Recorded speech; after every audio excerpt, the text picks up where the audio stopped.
bitch, a ribbon potato. We invented the cherry tomato and Waze USB drives and the Iron Dome. Israeli salad, Uzi, Stenson, Jaffa's orange grow. Microchips is us, iPhone cameras us, taco salads us, Bodagabamo's us, Olive Garden us, White Phosphor us, Sabra Hamas, Hasbara sus. Hello and welcome to Bad Hasbara, the world's most moral podcast. It's the most moral in the world, bitch. I'm sorry. Oh, that's right, ladies and gentlemen. I have a new thing that I'm playing with. I've used it before on other podcasts, and I was like, you know what? I need to have some auto-tune on this because this podcast, it needs a little levity sometimes. All right. Yeah. So that'll be happening occasionally throughout the podcast. Quick shout out to producer Adam Levin. Shout out to the subreddit r/badhasbara.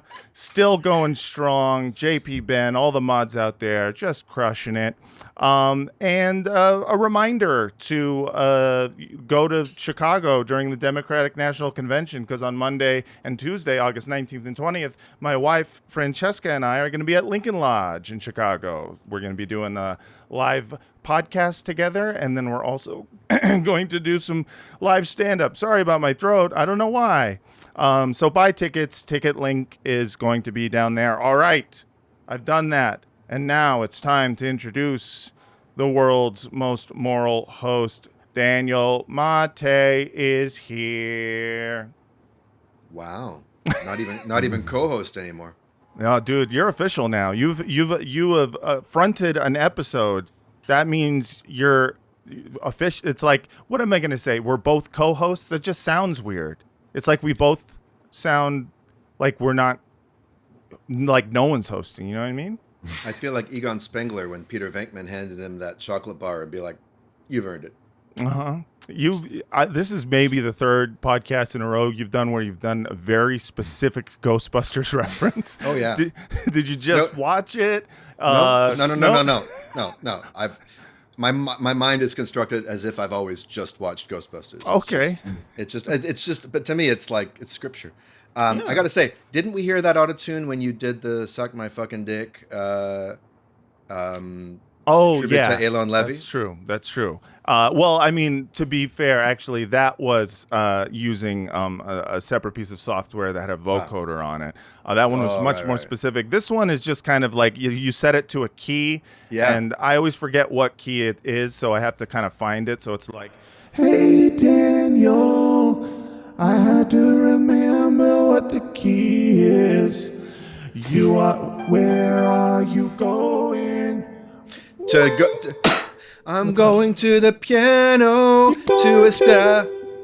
Going to the piano to figure out the key. And I think that it's G major and E minor. It could be G major or the relative minor, E minor." Possibly some mode. It might be Mixolydian. It might be Lydian. It could be G Lydian. It does. It might also not even be a key, and it just it's just like, we'll just go to the nearest note. Who knows? But the point is we're having a lot of fun on this podcast. It's gonna be a great time. We've got a great guest. Our guest is a freelance investigative. I'm sorry to interrupt the intro. Fucking producer Adam just killing it in the chat. G. Gordon Lydian. He also called me Jew Pain. Yeah, Jew. Oh my God. Our guest is a freelance investigative journalist reporting on the ground from Israel Palestine. Has been reporting on the ground from Israel Palestine. Did you just call him a has-been? That's not. No, God damn it! I'm doing great. Bad has-been Bara. Bad has-been Bara has been reporting on the ground in Israel Palestine for 15 years. Currently writing a book about the Kahanism movement. Most recently wrote this insane article for the Electronic Intifada regarding the burned babies blood libel, essentially, that helped fuel this current genocide in Gaza. Ladies and gentlemen, and everyone else, our guest today is David Sheen. Hey, guys. Hi, David. Here. Hey. So glad to have you. So sorry that this is the podcast. There's going to be auto-tune. There's going to be weird videos, and then there's also going to be some serious talk about investigative journalism. No. I'm thankful for the opportunity to mix it up with you. Yeah. I mean, listen, everyone else has got the market cornered on being serious about the current atrocities, not us. Well, you have to laugh a little, or else. Yeah, that's what I say. Stop. Right? Yeah. You gotta laugh not to cry. That's how it goes. Sometimes you do both. So David, I wanna get some background on you. Okay. You have been writing and reporting about Israel-Palestine for 15 years and on the ground. Is that right? Yeah. I've lived throughout the country. Yeah. And Israeli-controlled territory, center of the country, the south of the country, north of the country. And in that time, I've been writing for both local outlets in English, rather, and outside the country. I've been writing. A lot of my writing in recent years is for Palestinian outlets. And I've been really focusing, I guess you could say, on different issues related to race. A decade ago, that looked a lot like the different African communities in the country, of which there are multiple.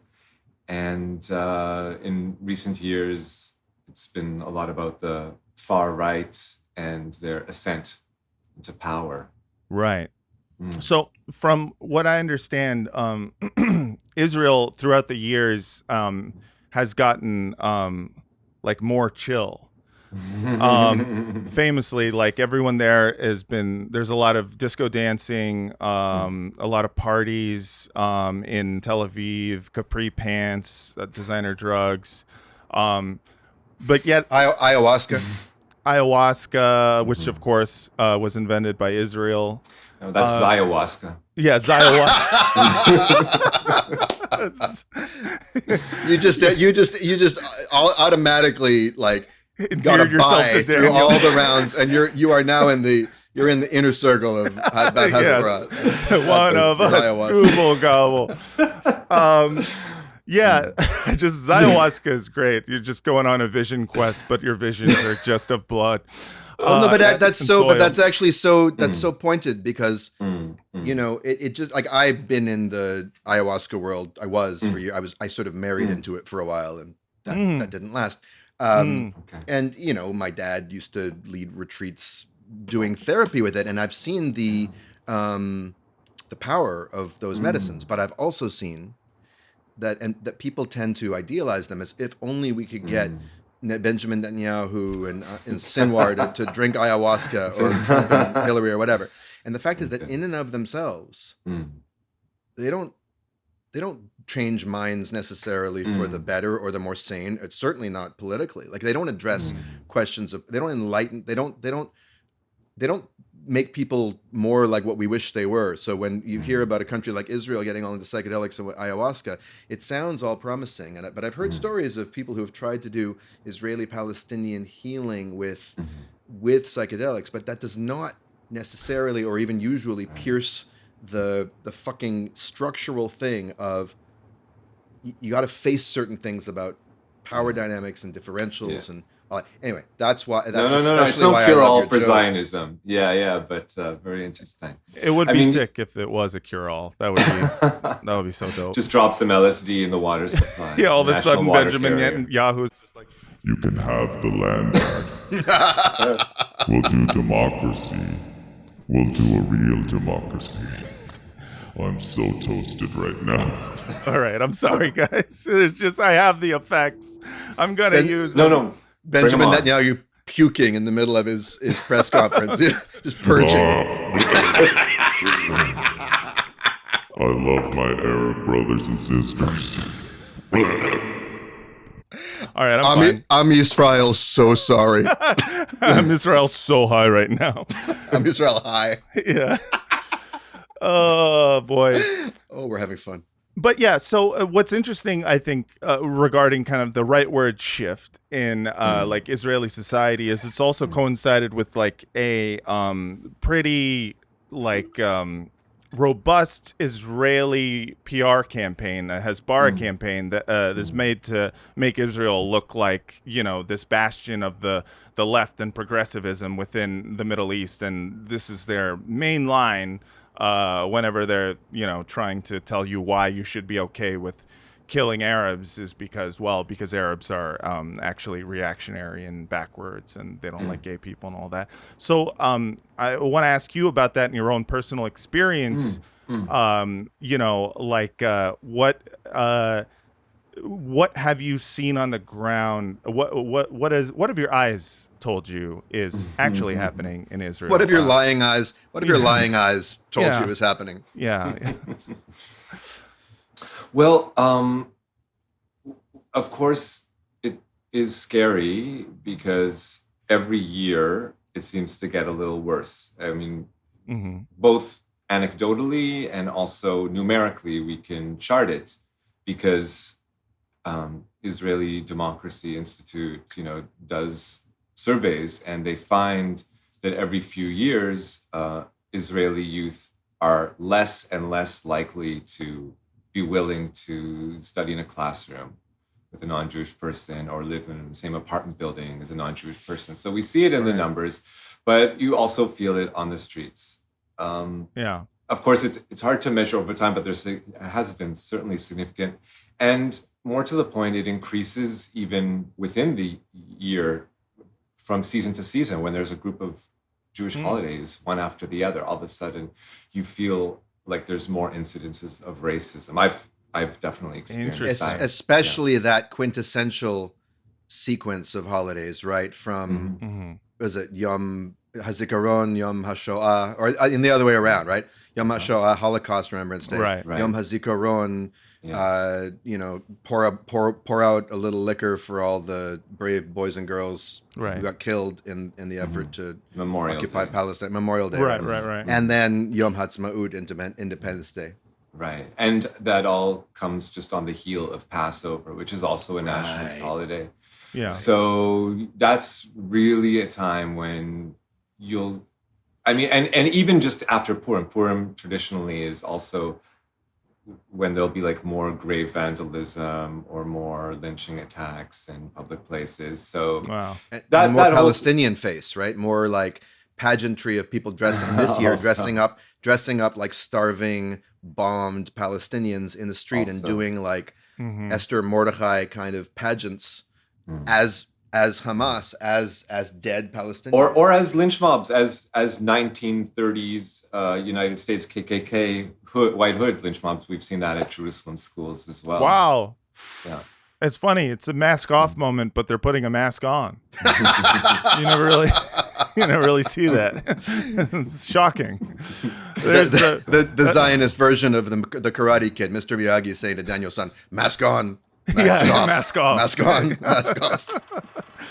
It's just, it's so, I mean, you know, we've seen most recently, or at least I think, you know, the world has seen more and more of these young Israeli lynch mobs, essentially, you know, acting out in ways that I think most of the Western world, at least, did not associate with, you know, the Jews or Israeli people in general. You know, and, you know, I think, was it the Israeli Independence Day celebration recently, in which there's video footage and photographs of a Palestinian journalist who is being surrounded and kicked and punched. Is this something that you would have seen 15 years ago, or was this more of or even like 20, even before you were there, you know, 20, 30 years ago? Or is this just more of a recent thing where the youth itself seems to have been radicalized towards fascism and ethno-nationalism. Well, I don't want to minimize the amount of racism that existed in previous years, because when I go through the archives, through older newspapers, I find lots of incidences that weren't necessarily reported in English language media, but in the Hebrew media, they're preserved in time. But certainly over the course of the last 15 years that I've been here, and I've attended and reported from numerous Jerusalem Day marches, that's what we're referring to, those marches in June through the old city. Definitely, there's always been, throngs of people chanting racist songs. And as they storm through the Muslim quarter, banging on shops and bullying people, the few Palestinian people that are left that haven't left the Muslim quarter. But what we see, and there's always been, wearing regalia that explicitly says what their objective is, let's say a bulldozer demolishing Al-Aqsa and, construction of a temple / abattoir, on its ruins. Fan fiction. Yeah. Futurist fan fiction. Aspirational fan fiction. Yes. Yeah. It's kind of like a vision board for Jewish fascists. Intention setting. Yeah, exactly. You got to set your intentions and let it, let the world know that, yes, you want a picture of $1 million and you want to destroy the Al-Aqsa Mosque. Well, I mean, that's 15 years ago, this would have been considered a hallucination. Would have been like, oh, there's no way that's achievable. This is not realistic. But something you see in a Zio-Huasca ceremony. Right, exactly. Yeah. But now we see that view has been mainstreamed, the view that the mosques, including the oldest still existing Muslim shrine in the world, actually, the Dome of the Rock. Right. And probably the most beautiful building in the country. And so, there's many people who have support from within the government now. They're not considered fringe. They have a solid base of support, mostly religious, but some secular too. Those seculars who kind of want to stick their finger in the eyes of the Palestinians, who are like, yes, let's build this abattoir ASAP. Right. And so, earlier you talked about, they looked at these kind of right-wing nationalists, as fantasizing about something that would never be, as opposed to, say, fantasizing about something that is like awful and bad. Do you think that also the views have changed about whether or not it is, this kind of right-wing fantasy of a Arab-free nation of Israel is something that was looked upon as like, well, no, it's bad. We shouldn't want that, or was it no, it's bad because it's not practical? Like, how has the Israeli sentiment changed in that sense? Have people become more fascist? That's the question. I think, good question. I think it's a combination. I think the stream was always there, and we can look at, let's say, the numbers of votes. So it's really in late 2018 when Netanyahu kind of koshers the Kahana movement and declares them legitimate political players, and that they're kind of resuscitated. It takes them a couple more years to get elected into the Knesset, and then in the most recent government voted in the end of 2022, that's when they firmly have their hands on the steering wheel. That's when they're made ministers in the cabinet. Right. So and now it looks like they have a serious chunk of the vote. Now, were those people that voted for them, that gave them enough power to be the kingmakers of the Knesset, were they not as racist a few years ago? Or is it just that all of a sudden people believed, yes, it's worth casting our vote for this party, because all these years they've always been running, but they never really managed on their own to get into the Knesset because not enough people would rally around that fascist flag. Right. But there was, the mainstream media in Israel gave Itamar Ben-Gvir, the head of the Jewish Power Party, the Kahanis party, more airtime than any other politician. Okay, this is when he was just a regular old member of the Knesset, not a minister. More than any other, except for the prime minister. With the exception of the prime minister. But isn't that just the what can I say? The bias for good-looking people? Like, isn't that just? That's just sort of the tilt towards the sexiest, most photogenic, right? Slim and trim. Yeah, I mean, let's not, let's be real. This is one of the most beautiful men in Israel. I mean, he's basically one of the chefs from, or one of the bakers from Morris Sendak's Max in the Night Kitchen, or like one of these plump sort of guys with a wooden spoon and.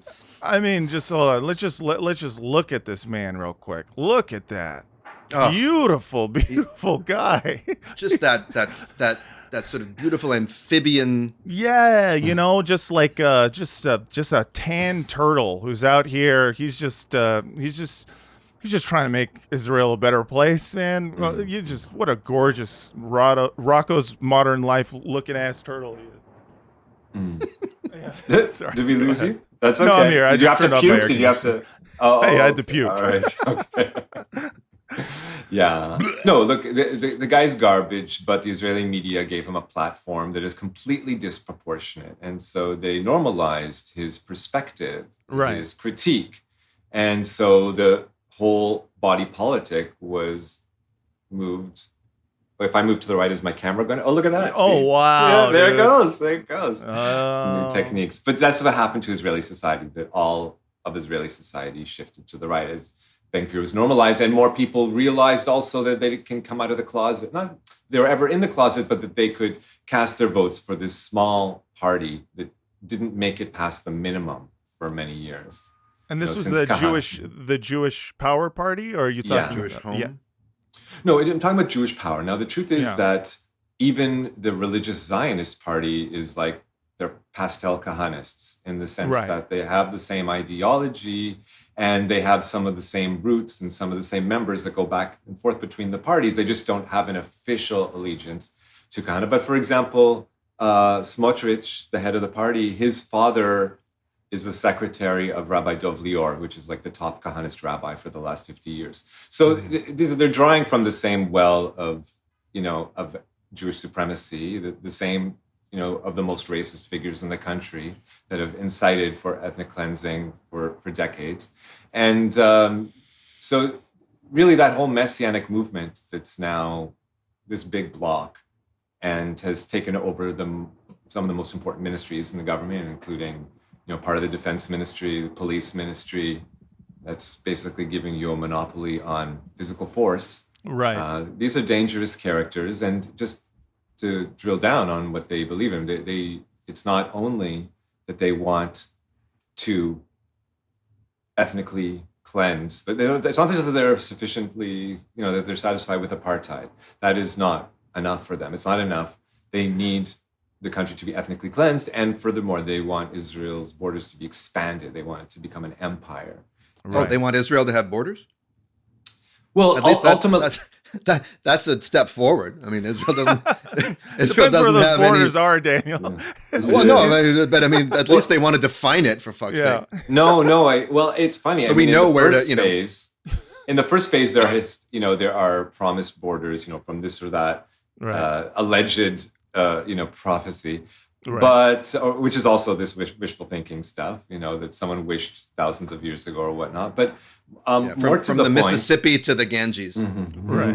Mm-hmm. Well, look, one of the biggest ideologues of the movement, you could say, Rabbi Kahana's right-hand man in the 1980s, Andrew Green, who later took on the name Baruch Ben Yosef, one of the assassins of Alex Odeh.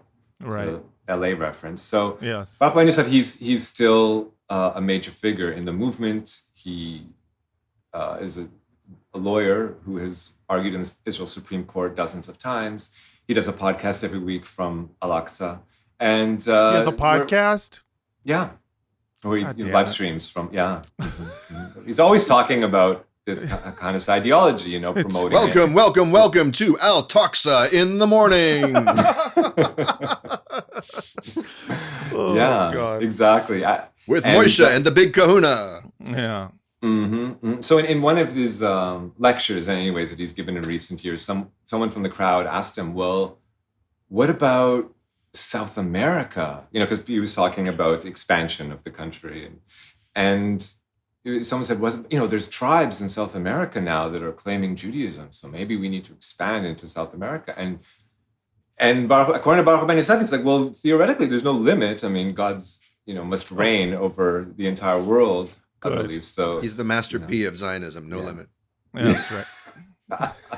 Very good. No, it's most definitely, people, I need to understand this because it's often not understood. We give them too much credit, and we assume that they have a human core or a humane core, but they actually aspire to, in every country that they go to, whether it's Syria, Lebanon, Jordan, you know, it's Egypt, etc. Every territory they conquer and beyond, they intend to offer the residents of that region the opportunity to, you know, say, I will no longer be Muslim or Christian. I will knock down this mosque. I will destroy this church, and there will no longer be any other religions. And we will agree to be part of your vassal religion, the Noahites. Wow. So, and if you don't do that, you kill all the men, and of course, take the women to do with as you will. I imagine Egypt is part of the plan too. Of course, yes. Well, it gives a whole new meaning to pyramid scheme. Hey, David, I have a question for you. And that's how I cut in to ask a question, by making an absolutely just clunky pun. It's just a conversation stuff. It was first of all, as a fellow Canadian, happy Canada Day yesterday, by the way. And I can't believe that you dissed the Merkaz Canada by saying that the Al-Aqsa Mosque is the most beautiful building in Israel, the Canada Center in the north, that sports complex. Come on, man. Represent for our country. Amari Stoudemire played there. Come on, dude. Did he? I don't know. I assume so. If it's a basketball, if it's got a court, you know, I know that Amari moved there. I'm putting pieces together. I'm making shit up. We're having fun. What was that Vancouver Grizzlies player? Big country, that big Southern guy. Anyway.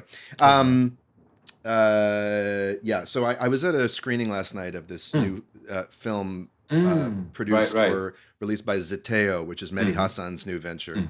Right. And it's called Israel's Real Extremism, REEL. And while I'm a big fan of puns on podcasts, I'm not such a big fan of puns in movie titles, but that's another question. It's a 40-minute film about the shift that we're talking about in this conversation.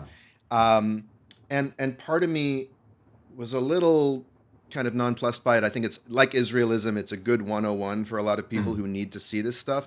On the other hand, I mean, more than 10 years ago, we had, you know, reporter on the street videos being made by Abby Martin and Max Blumenthal talking to ordinary so-called liberal Israelis. And you really heard the genocidalism. But what was interesting was there was a panel discussion afterwards with my friend Najla Saeed, Edward's daughter, Simone Zimmerman from Israelism, and Amira Haas, the Haaretz journalist. And Amira was asked about this question of, has it always been this way or is it new? And she said, it's kind of both.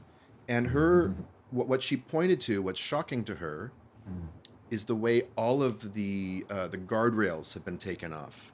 That, number one, there is no memory of a time when there were any limitations on what people could say, any proscriptions, any, hey, don't say that out loud, you know?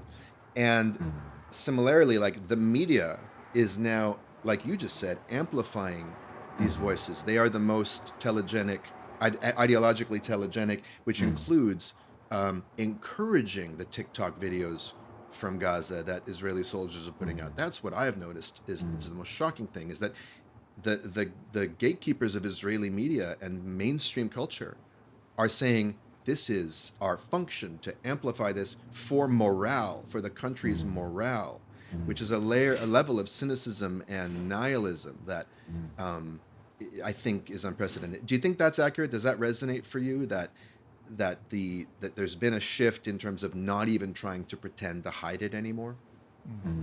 Like a mask off moment. But deliberate mask off. Like, we're tired of this mask. It's stuffy. Like, what are we doing, guys? You know, it's Right. like it's the wolf in Little Red Riding Hood, who's like, I've given you like 8 hints that I'm the wolf. You know, That's right. like I'm like at some point he just takes off. And he's like, I'm not grandma. I'm a fucking wolf. Like the better to ethnically cleanse you with. Yeah, exactly. Like are people in general just like tired of pretending and like or are they just being at on the this defensive? point, Being on the 'cause defensive. There's and- also this total contempt for the rest of the world. It's like, okay, call me a war criminal. You have no idea what you're talking about. Call me Right. genocidal. Maybe I am, but in my moral frame of reference, what's the problem with that? So Right. a kind of psychotic shift where the contradictions are just no longer, the circle is no longer trying to be squared. If that makes any sense. Yeah, I hear what you're saying. I think keep in mind that there's this movement to unseat Netanyahu, and it has been going on for some years now. So when we're talking about, in general terms, about Israeli society, let's at the very least break it down into the two camps that are battling for control over the country right now. Sure, yeah.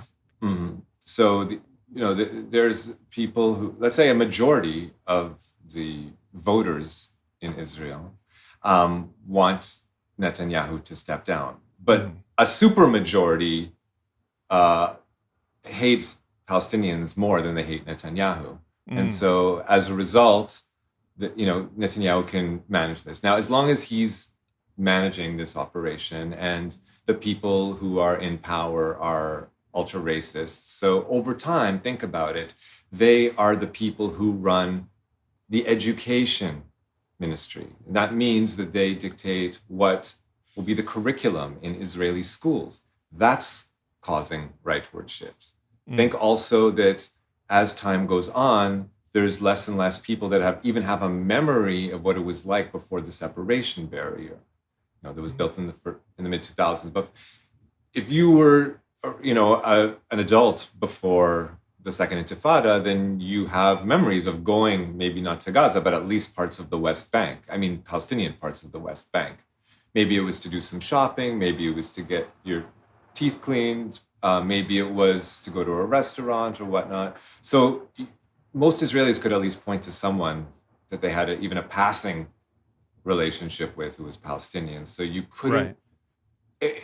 Of course, there were always racists, but you at least had some kind of experience to point to. Now, you have a whole generation of Israelis who have no way of knowing any Palestinian. So they're just more open to the far-right messages of these are subhuman, they're incorrigibly evil, there can never be peace with them, et cetera, et cetera. So I think that's part of the reason. Culmination of Hafrada. It's like the full, which is what they call separational, which is hilarious because they think apartheid is a slur, but apartheid literally means apartness. Yeah.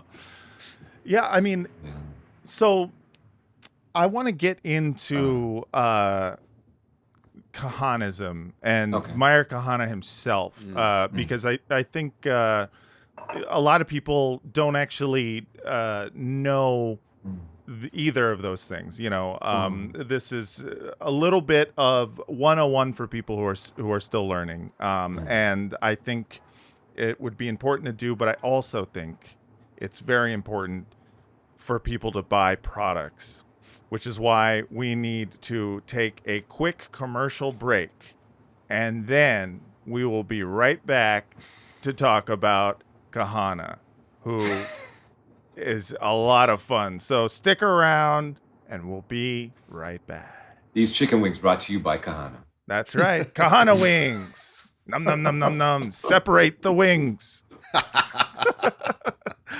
right. We'll be back.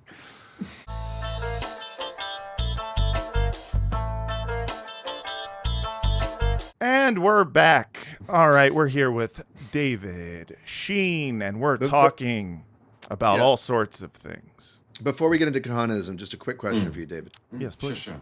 If someone like you moves to Israel-Palestine and does what you're doing with it, which is to investigate and expose, do they call it aliyah? Or do they have a special term for it? Is it paliyah? Like, are you considered an ole? Have you really gone up? Yeah. Or are you getting up to get down like James Brown? All the above. No, actually, my specific case is different because I was Israeli from birth, because my father was born in Israel and his parents were. So, yes, my family immigrated to Palestine in the 1920s. So, I was born and raised in Toronto, but I already had 2 citizenships at birth. So it wouldn't have been considered aliyah when I moved there at age 25. But go ahead. Well, I mean, is the reason that you cover Palestinian rights so much because you wanted to avoid the dual loyalty trope? You wanted to show that you were disloyal to Israel so that the anti-Semites wouldn't accuse you of dual loyalty. This is the question I have for you, serious journalist David Sheen. Feel free never to answer anything I ask. Nor Daniel. Especially Daniel. Especially Daniel.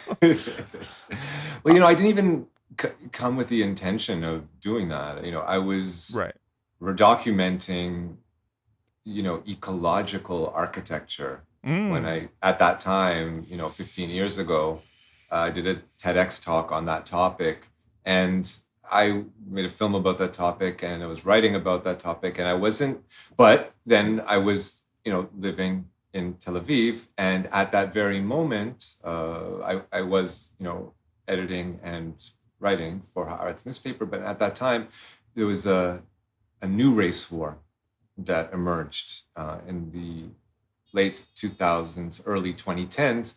You have the beginning of a new front. If there was up until then decades of race war against Arabs, now you had a new race war against Africans, or an intensification of it, because you had the immigration of a new African community. Was it the refugees? No, it wasn't. Israel? No, it wasn't from Ethiopia. These were Christians and Muslims and animists from Eritrea and Sudan. Okay. And tens of thousands of people who were fleeing. I would love to see an animist Israel. My God. Just what? Explain an animist. Animism is, seeing the divine in all objects and all things, and having multiple, seeing the aliveness. And that would be cool. A heathen, pagan Israel? Fuck yeah. That would be dope. Yeah. Well, that's what the founders wanted. Pagan reggae, as a soundtrack. Reggae. That would be interesting. Yeah. There is no Jah. I'm sorry. There is no. Anyway, go on. Anja. So in any case, these East Africans who were fleeing genocide and ethnic cleansing and totalitarian governments and forced army conscription and torture, et cetera, et cetera. So they're fleeing all over the world, and then they flee to Israel because it's the next country over after Egypt, and they are treated to hell from the entering Netanyahu government, inciting racism, pogroms against them, rounding them into camps, and forcing them to repatriate back to Africa, back into the same cycle of refuge. Anyways, so all this new race war that barely got any reporting in the mainstream media for obvious reasons, that was, I kind of filled into that niche. And since that was another race war in which the Kahanists were at the vanguard, as they are at the vanguard of all the race wars. So that's how I first started, interviewing the Kahanist member of Knesset at that time and their leadership and their rank and file in the streets at their demonstrations when they would rally and demand the expulsion of the African refugees, or when they would rally outside a wedding, when there was few rare examples where a Jew and Palestinian marry. So they would come there in their hundreds, bust in from all over the place, screaming, yelling, death to the Arabs, literally picketing weddings. A wedding hall, a wedding hall. As spitting as cars of guests are coming into the wedding hall. Which is a level of like anti-miscegenation like rhetoric and action that, I mean, I assume we did that here in the United States in some capacity in our horrible history of racism, anti-black racism, and being anti-misogynist and all that. But like just the visual image of picketing a wedding to me is so potent, because you just can't imagine. I mean, if anyone's ever had a wedding, the idea of like someone fucking up the amount of work it takes to put on a goddamn wedding, to me, that would drive me insane. I would go full ballistic. Well, really, it's Brownstein versus Board of Education. Very good. Very good. But we're talking about Kahanists, and it's important to talk about the main man himself, Meir Kahana, who is Meir Kahana, who is a American Jewish fascist who moved to Israel from Brooklyn. He grew up in Brooklyn, and he served a term in the Knesset before he was convicted of being a literal terrorist, I believe, convicted of acts of terrorism. He founded the Jewish Defense League and also the Israeli political party. It's spelled K-A-C-H, so I'm going to assume it's pronounced Kach. He founded Kach, and he was later assassinated. So tell me about this man, his impact at the time that he was not just in the Knesset, but as a politician in Israel. So Kahana begins his career in the United States, and at that time he's essentially an arm of American intelligence. His role is to try to convince young American Jews to stop protesting the war in Vietnam and to get behind the American adventure in Vietnam. Interesting. Really... I didn't know that. That's crazy. So he starts off as being like an op for the American military-industrial complex. Correct. Wow. That's his, I mean, to be fair, he graduated yeshiva. He graduates law school. He doesn't practice. He doesn't take his bar, or he doesn't become a licensed lawyer. But then he actually does start being a rabbi at a local synagogue. Right. Eventually cross paths. But in any case, then that's his political career. It's initiated with becoming an American agent, trying to convince young Jews. And then the next campaign is the foundation of this Jewish Defense League that you described. Wow. Yeah. And there in 1968, remember the context is, Israel's 1967 war, in which it triples its territory. And now for Messianists like Kahana, they imagine that this is the beginning of the Messianic era. If up until then, Jews were not powerful enough to enact this end times vision that they want to see of Israel ruling over all territories and all the holy sites. So now it's made a reality. Israel captured East Jerusalem and Hebron and Nablus, and so now it inspires this Jewish power movement. Can you explain Messianism with regards to Jews and Jews in Israel, which is different, as far as I know? Is this different from the Messianic Jews of America who are just Christians? Right. It's a separate thing, right? No, I'm glad you mentioned that, just so we can clarify our terms. Yeah, so that term is used for a number of things. On one hand, there are people who are Jews, people who are ethnically Jewish, who believe that Jesus is the Messiah. So they call themselves Messianic Jews for Jesus, or Messianic Jews. But that's not. I'm not speaking about Jews who think that Jesus is the Messiah. I'm talking about Jews who think that we are in the Messianic age and believe that we should actively bring it into being with our actions. I'll explain what I mean by that. Just roll back tape. So basically, the traditional position of Orthodox Jews is that, yes, the eventual goal, we can talk later about how Orthodox Jewry came to be this, because it wasn't like this eternally. It came this way over time, over hundreds and thousands of years. But the point is that in the modern era, what we call Orthodox Judaism came to believe that, yes, the ideal state is for Israel to reign supreme, for Israel to be a theocracy, for it to be depleted of non-Jews by force, and for there to be a king that rules over it. However, since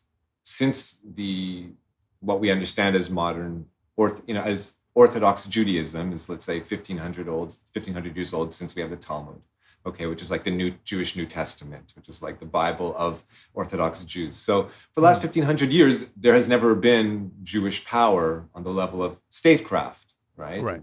Jews have lived in countries that were Christian or Muslim and such. And so they've always been minorities that did not have enough might to assert by force and take control over land by virtue of their power. So if a Jew tried to do such a thing, they would be wiped out, and the whole Jewish community would be wiped out. So the Orthodox Jews said, yes, that is our objective, to create a theocratic Jewish state that is ethnically cleansed of non-Jews, but that is only for the Messianic era. That's for God to come down and create into being.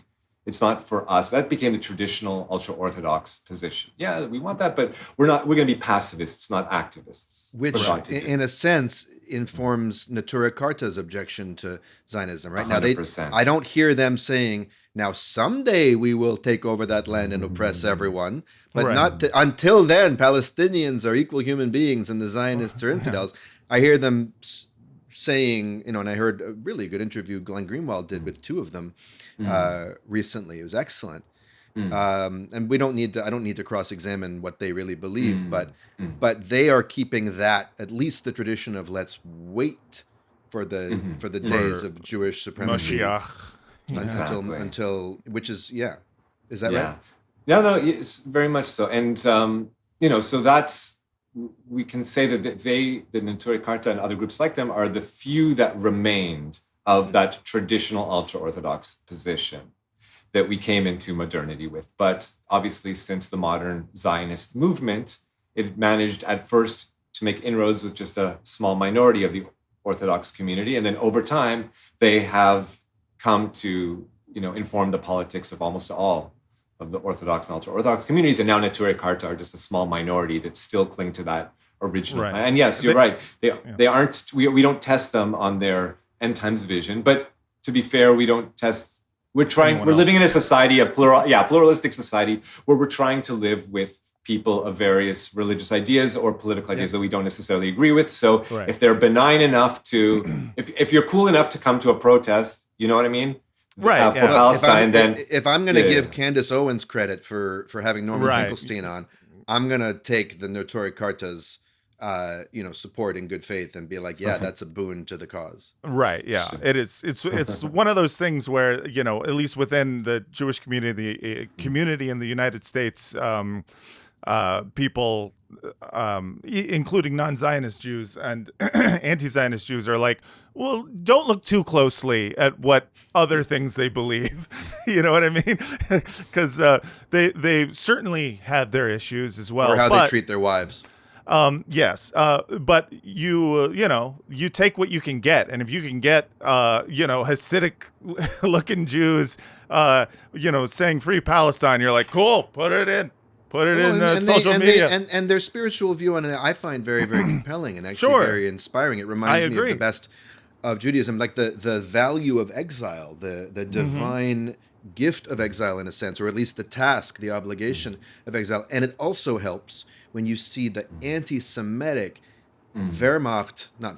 SS, Gestapo way that Zionists treat them. Right. The shit that they gets screamed at them. You should have died in the gas chambers. You're not a Jew. All this shit. I'm like, man, these are my boys. Yeah. And they're the most visible of the Jews, so they get the worst even more than we would necessarily. Yeah.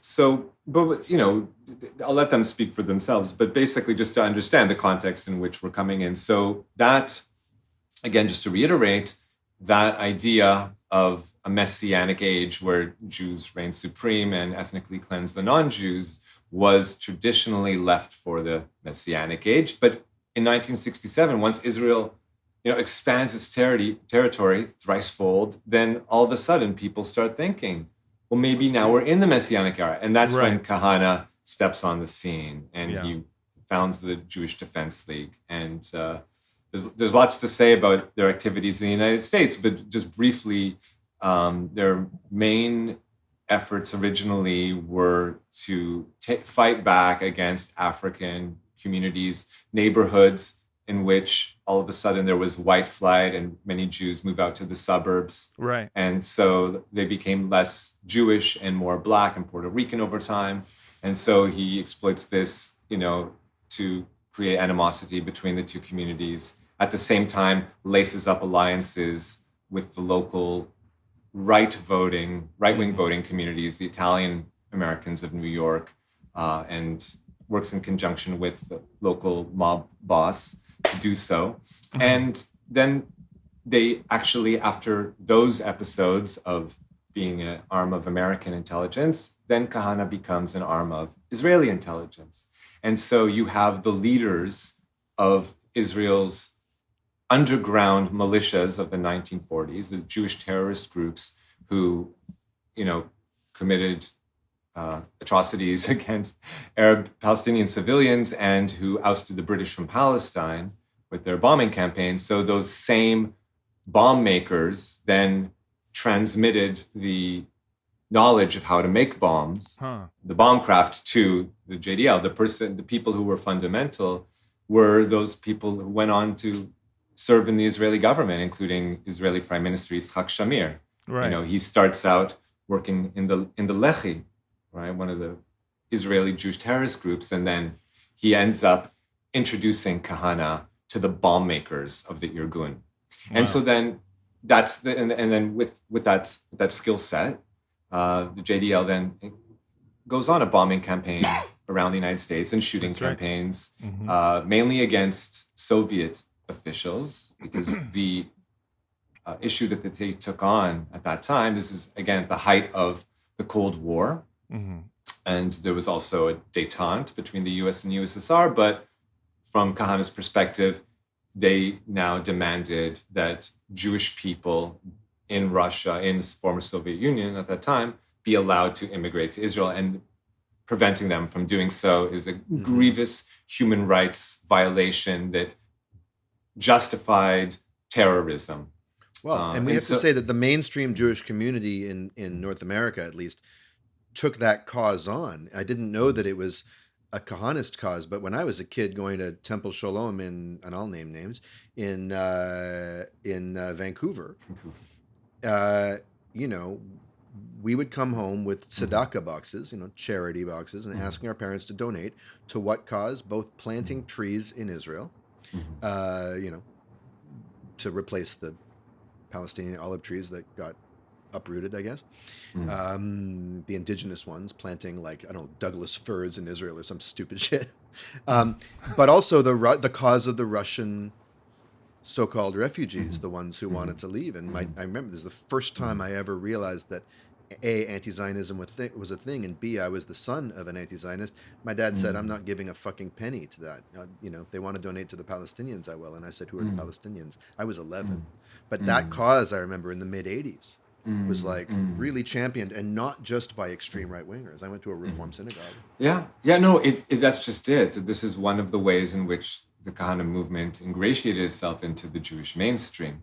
Now, that issue had been an issue, of some elements of the Jewish community, but the Kahanists put it on the front, made it front page news by using, tactics that, some of the tactics were legitimate, nonviolent tactics. Some of them were explicitly violent tactics, and, shooting at the home of, Russian or rather Soviet ambassador to the UN or ambassador to the US and such.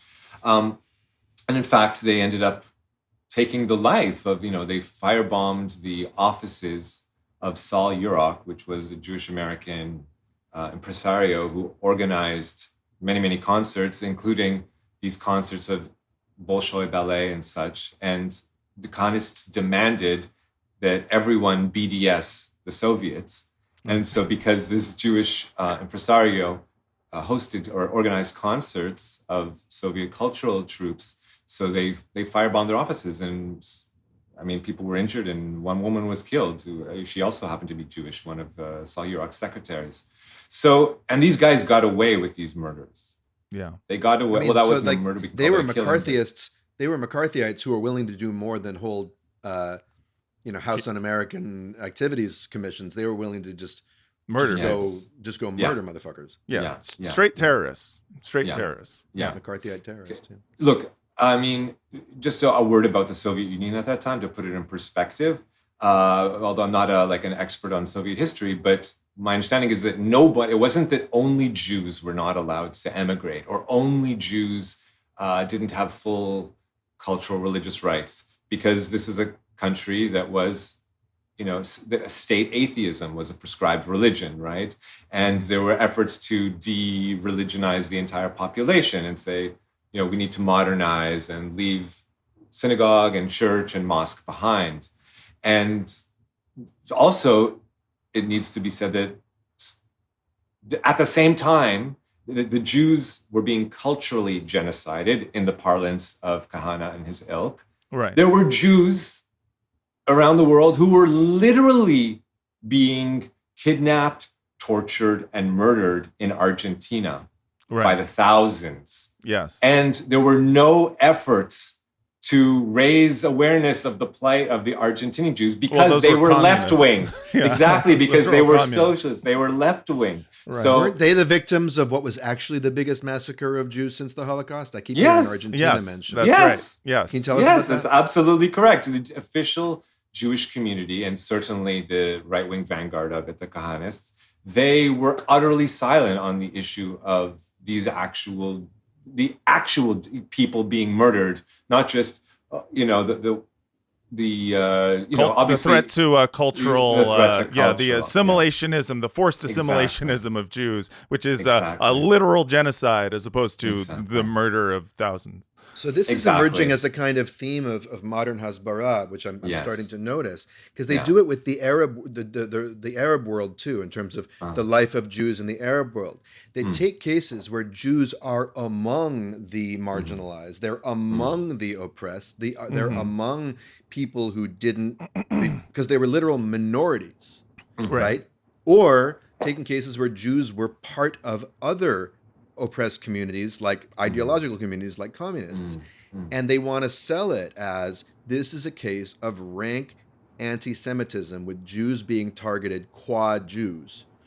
Right. And it's a very slick thing because Jews in Arab countries did face some limited rights, some discrimination, and relatively speaking, they were much more secure than they were in Europe, and they were not the only ones who were insecure. Right. So it's a very nifty little sleight of hand, I think. No, certainly. That's certainly the Kahana playbook has always been to increase the fear of anti-Semitism. They realize it from the start, because from the start their main goal is, as I said, for Israel to become an empire. For that to happen, they want to extinguish the diaspora. They want all Jews to move to Israel. They're explicitly saying so.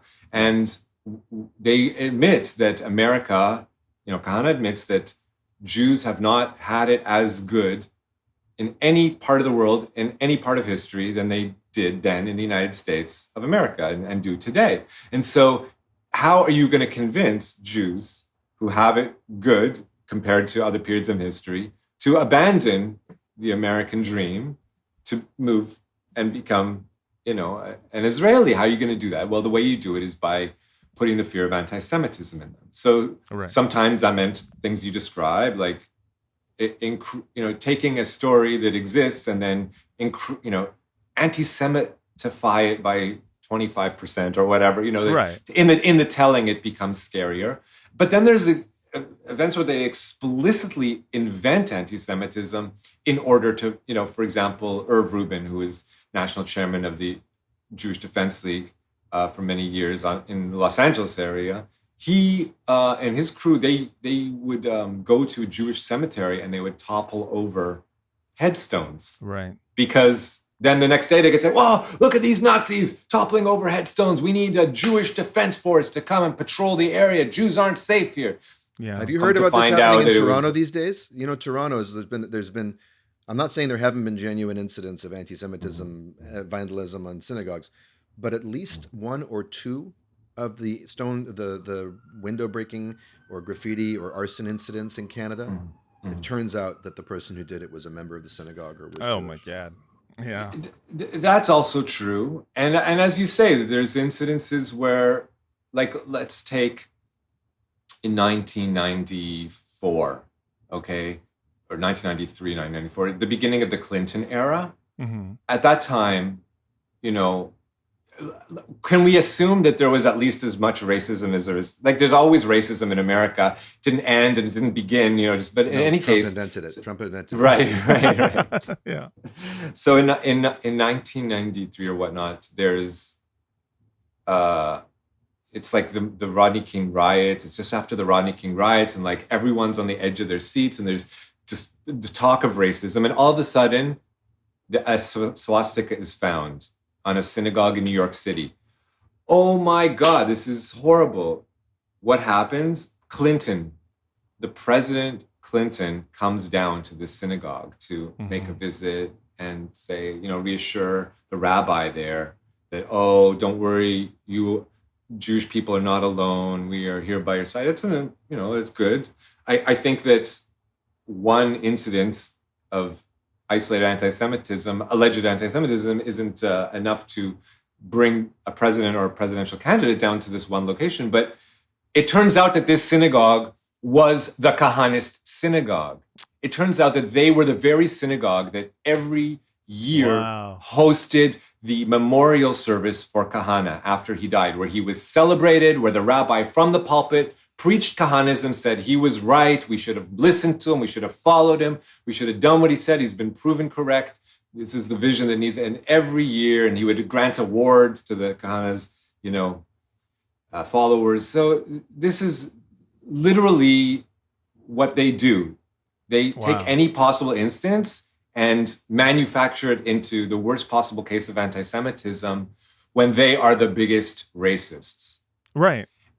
And trying to manufacture it is crazy to me, because it's like it is playing into the Nazi, like neo-Nazi playbook of just like, every time there's an instance of racism of any kind in public, you get neo-Nazis going, this is fake, and especially if it's a case of anti-Semitism. And it's like, it's insane that the Kahanists were like, no, this is a good thing. Let's keep doing this, because the more we can make Jews unsafe in their respective countries in the diaspora, the more we can convince them to come to Israel to fulfill this messianic prophecy. So right, and we will circle back to that issue again at the end when we mention the Israeli colonel, because that's a classic example of taking a horrific incident and then manipulating it in order to incite racism towards non-Jewish people. Yeah. But just to continue the thread of Kahana wreaking havoc on the Jewish body politic and pulling that to the right, then you have him on the Israeli stage, because after his terrorist career in the U.S., eventually, with all of these convictions, he realizes his only hope of avoiding a long jail sentence is to move to Israel, which is his goal in any case. And there he begins the... I love this idea. Like they're like, Israel's a safe haven, for Jews. That's why it's there. And it's just like, it seems to be used mostly for the criminals to avoid conviction. It's like, it is, it's just nice. It's nice to know we have a special country we can move to. it's as I delved into the issue over the years, it became really nauseating for me. Because you find that some of the worst actors possible, not only evaded having to serve jail time for Avram Mondrowitz, Mondowitz, something like this. He's this dude who was a teacher at Jewish schools in New York City. And he is alleged to have raped like hundreds of young men and boys. Wow. And he, escaping, once the police finally caught up to him, he fled to Israel.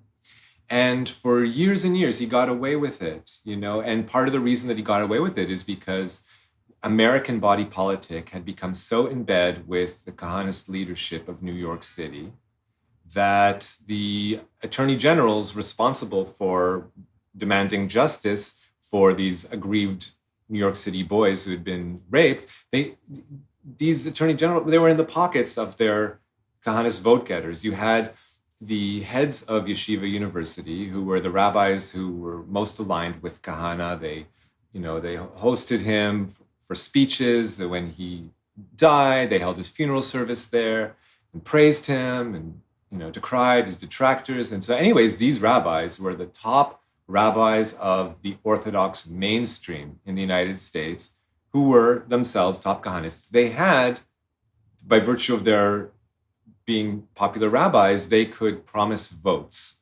And since the Jewish vote in New York and America in general had generally gone to the Democratic Party, that's who they sold their votes to. That's who they organized their votes to. People in their communities listened to them, voted to the candidate of their choice. And in this way, some of the top rabbis of the Kahana movement manipulated New York policy, including to the point of allowing this, insane child rapist to get away with no punishment. Herbert Baumzer was the Rosh Yeshiva of Yeshiva University who allowed this child rapist to get away by, controlling, manipulating U.S. politics. So in any case, there's a lot what I like about his name is it rhymes with Mamzer, which is Yiddish for bastard. So, it's really sick. So because we've created a situation where, originally,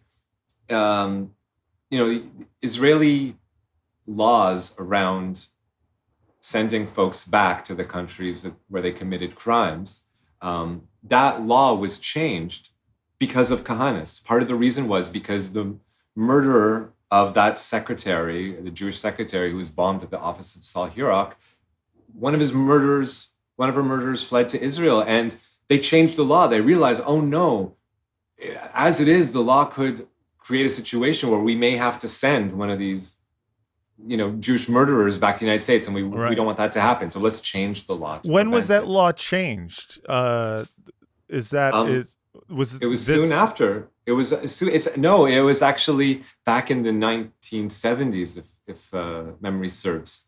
It was the head of the committee was then David Glass of the National Religious Party. So this is going back decades already. As soon as Kahana gets there in the 1970s, he's already finding allies in the Israeli body politic. Now, he's so obnoxious and over the top and so, sure of himself and his unwavering belief, that he crosses paths with people and he doesn't end up being in anyone else's party. He has to start his own party. And because of that, he has to start out as a one-person party. So it takes him a while for people to get enough votes to get in. But once he's there, he really, just as an example, one of the things he does in the Knesset, of course, he proposes all these really racist laws. Once he gets there, he has a platform to promote his racism. And he, proposes laws to forbid sexual contact between Jews and non-Jews. Right. This seems to be a theme with Meir Kahana. It totally is. It totally is. Where, there's, at least within the Israeli right wing, of course, intermarriage. Intermarriage is an issue just within regular Jewish society where people are like a little like, oh, you got to marry Jewish. But it seems like this was almost a mainstay of Most his. Definitely. He just this hatred for race mixing, which to me, like, if you have any questions about whether or not a Jew can be a Nazi, look no further than anything Meir Kahana has said about the idea of race mixing or the idea of intermarriage. All your vaginas belong to us. Yeah, Exactly. yeah, exactly. Yeah. And actually, your vagina, us. I have a video of Meir Kahana Okay. during, I believe it was an election promotion film, and I want to play a little bit of this Sure. just because, just so you can see what he's about. Any given night in Israel, in any of the major cities, in every coffee house, you will find thousands of Arabs throughout the country sitting with Jewish girls. In many cases, the Jewish girl doesn't even know that this is an Arab. The Arab Ibrahim will say to her that his name is Avi, Avraham. The Arab Musa will say that he is Moshe. And that's how it begins, and we don't even know about it, we who sit in the exile. The tragedy of Jewish girls, 4,000 Jewish women today married to Muslims.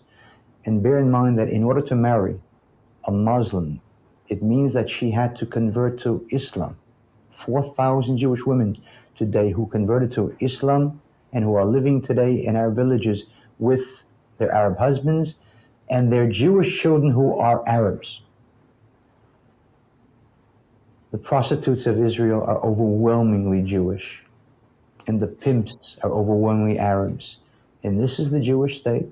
For this we dreamed for 2,000 years. I mean, just like the amount of the way that this mirrors sort of the the anti-Semitic canards regarding Jews, in Nazi Germany, the way that Germans and German Nazis were talking about how you don't even know this person is Jewish. They changed their name. They blend into society. Then they marry and then they make you convert. And then all of the pimps are Jewish and all of the prostitutes are good German girls. It is the same rhetoric, the exact same. And we're just, just sitting here going well, don't call him a Nazi. I mean, that's a little far. I mean, that's disrespectful. It's hard out here for a pimp, I guess.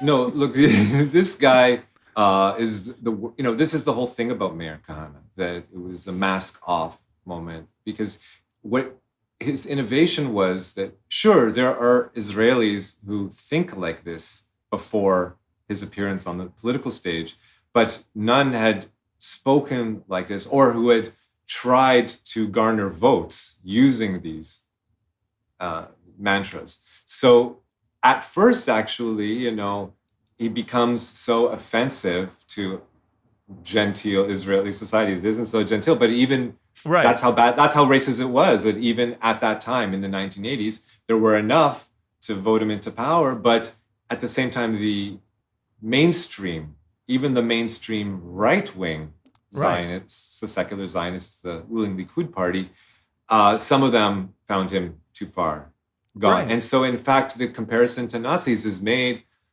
not only by commentators, not only by the Supreme Court of Israel, but also by the Israeli right-wing, the Likud party. They say in the Knesset, where a member of the Likud party makes a list of Hitler's Nuremberg laws and Kahana's proposed bills to the Israeli Knesset, and he just is like 1-to-1. Look at this; it's the same stuff. So, I do have to say, though, his content is obnoxious, and the evil exudes from him.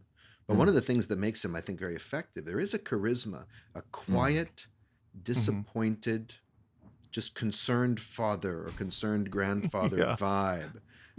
There's a soft-spokenness, at least. Maybe not at Israelis, but just kind of, let me sit down and tell you about the problem we're facing. That worked in English. And if you see videos of Kahana in the 1970s and before he has a beard, here he's already got a beard and he's still speaking for the most part, pleasantly, placidly. But when you hear him speak in Hebrew, especially after he'd already learned the language better, then it's just, he's just seething rage. And that's partly because he is now in a new society in which the debate takes, is a different debate. He's no longer trying to appeal to a certain class of individual in the United States, and he's trying to appeal to the average Israeli, or what he sees as his one of the communities that were more likely to adopt his values, which were Jews from Arab countries. And so whom by the way, along the way, he's telling them, you are not Arabs. You spoke Arabic and that was a mistake. Right. He because what he just said is predicated on the notion that a Jew can't be an Arab. Right. Yeah. No, I mean, at that point, he looks like, despite efforts by the mainstream Israeli right wing to exclude him, they try to pass a law ruling out the ability of anyone to run for the parliament if their electoral platform includes racism. So in this way, they hope to exclude Kahana. And in fact, he isn't allowed to run for re-election. Well, it also benefited them, those right-wing parties, because they would have been the parties to lose votes to Kahana, to bleed votes to him. So they had their own interest. And in fact, it will take, decades before Kahana and his not Kahana himself, but his acolytes get back into the Knesset. It'll take a while. But just a couple of quick things about him, just to kind of close off that and explain how we got to where we are. Kahana himself, after he is ousted from the Knesset, a couple of years later, he writes his magnum opus, which is basically an instruction manual for committing genocide, the Jewish idea, as he calls it. And of course, he founds his Jewish idea yeshiva in Jerusalem to carry on. Now, at this point, his first generation of acolytes that came with him from New York, they went on to terrorist careers of their own, committing murders, some of them in the US, some of them in Israel. And then, he starts eventually raising a new crop of Israeli-born Kahanists. And at that point, we're already in a new era, because through happenstance, we came to a situation where Israel entered into peace negotiations. Remember, in 1993, we all of a sudden have a shift away from the continuous right-wing turn of politics, and we have this, for all the criticisms we can have of the Oslo peace process, there was at least the introduction of this idea that the Israeli government was open to a two-state solution.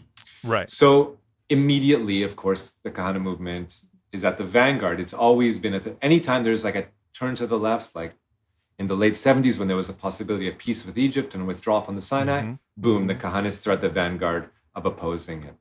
Again, in the Oslo peace process in the 1990s, they do their best, their level best to try to blow it up. And they succeed for all intents and purposes. We have them to thank for quashing it, because several months after the beginning of the Oslo peace process, we have top Kahanist, another one of the murderers that moved to Kiryat Arba with Meir Kahana, a man by the name of Baruch Goldstein.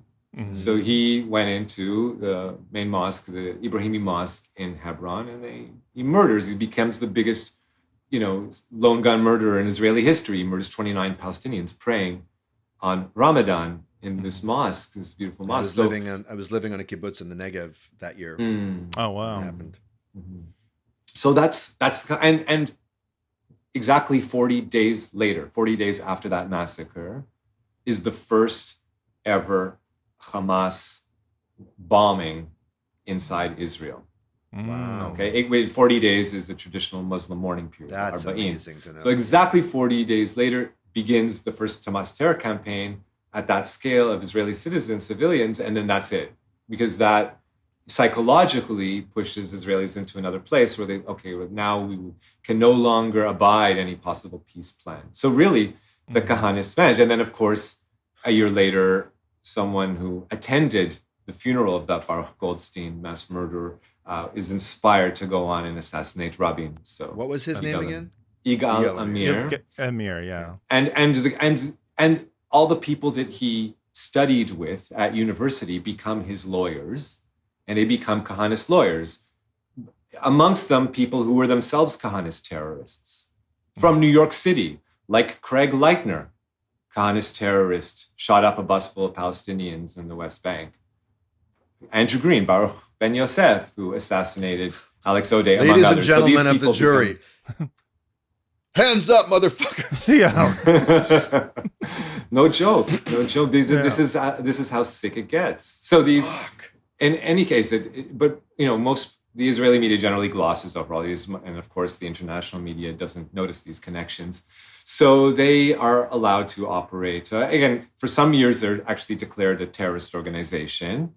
Okay, so they are beyond the pale from the 1980s into the early 2000s. Okay, but in the early 2000s, it's the beginning of the second Intifada.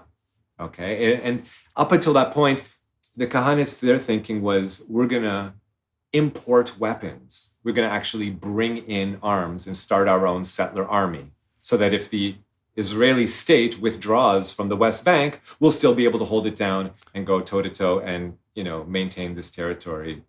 And of course, Israeli officials realized this as soon as they came back, tried to enter the country. They're like, we're watching you 24/7. There's no way you're going to achieve any of this. So what they do instead is they bring in dogs and they start raising attack dogs. And then they begin, breeding these dogs so that they can become the forward forces of the settlement militias who patrol the areas outside the settlements and expand their land grab, and intimidate Palestinian shepherds and such. And, they're operating solo, but then again, post Second Intifada, they're already embraced by it only took a decade, really, and then they're all of a sudden, they're no longer persona non grata. They're essentially working with the Israeli security services, if it's the police, if it's the army. And they're now basically in the same way that organizations like Zaka, which is a group founded by an Orthodox Jewish terrorist, which then becomes a first responder arm of the state. Wasn't it also found? This isn't the same guy. I'm sorry. He also founded it. Was also accused of child rape. Raped accused of raping men, women, boys, girls over the case of decades. And also was a terrorist. And so Zaka, one of these organizations that has become basically a quasi arm of the Israeli state. It's first responder. In the same way, the Israel Dog Unit has become the go-to canine arm of the Israeli security services, and in fact of the current police minister, who is Kahanist himself.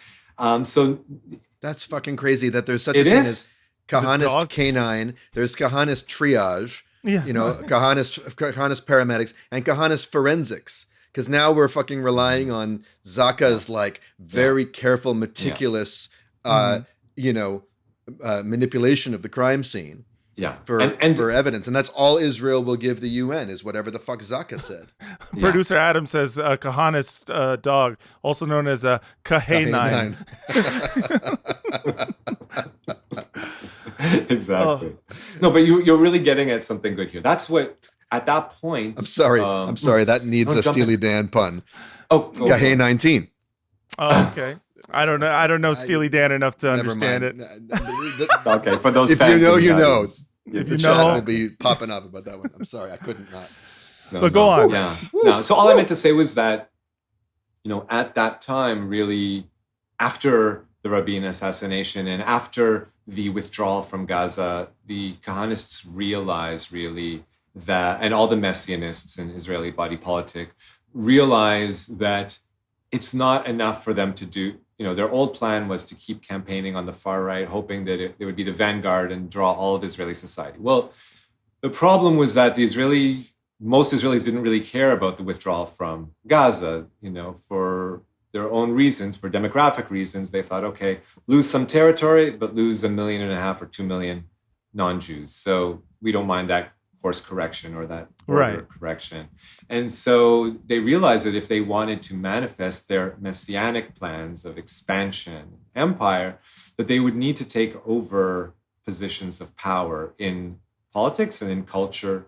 And so they did so. One of the ways they did this is by taking over the arms of the state. One of the ways they do it is taking over political bodies. One of the ways they do it is by, infiltrating the military, upper echelons, and the same thing with academia and the media.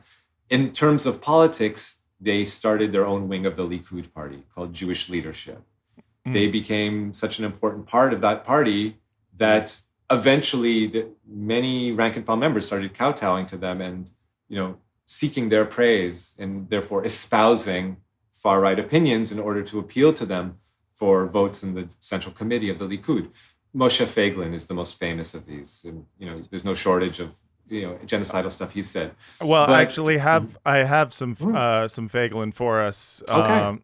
Because listen, this guy has said, there's always something he said, but the most recent thing he did kind of went viral. And I have a clip of that. As it is clear to us that we can't live.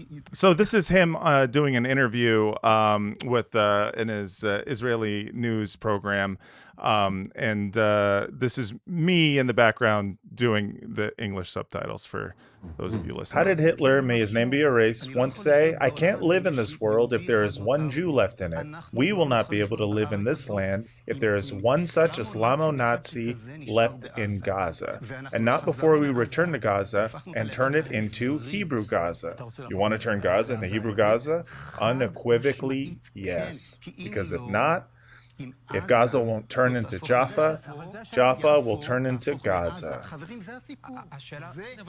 So He's crazy. like the meanest fifth grade math teacher ever. I know. That's the other thing. It's just like this is the look is not Nazi enough. It's not. There's not the designer leather. It's just like a guy who. He looks like a fifth grade math teacher. We are neither physiognomically nor sartorially made for this Nazi shit. I gotta say, it just looks ridiculous on us. Also, I love, what did Hitler say? May his name be erased. It's very much just like, well, I try not to confuse the artist for his art. Hitler's art was great. Yes, Hitler had some problematic things he did. But the art, beautiful. It's like quoting Michael Jackson or R. Kelly at this point. Yes, yeah, exactly. But go on. I'm sorry. No, it's okay. No, classic. So that's a encapsulation of how the Kahanists infiltrated the largest right-wing party in the Knesset. In fact, the largest party currently in the Knesset. So. But again, it happened in other facets of society, and it also happened among other facets in the army. It's a widespread phenomenon. And now we are coming. I don't know if we want to dive into this yet, but maybe it's a good segue. We are ready. That was a perfect segue. Thank you, David. That was beautiful. The other segue was going to be just me doing more, like fucking auto-tune, just like. Time to talk about burn babies. The babies are on fire, or are they? I'm sorry. I wish I knew what key. So we're talking about your most recent article for Electronic Intifada, how an Israeli colonel invented burned babies, the burned babies lie to justify genocide. Some background on this. So during the October 7th attacks, at the home of a resident of Kibbutz Be'eri, whose name is Pessi Cohen, Hamas was holding captives and demanding safe passage back to Gaza. Daniel, did you go away?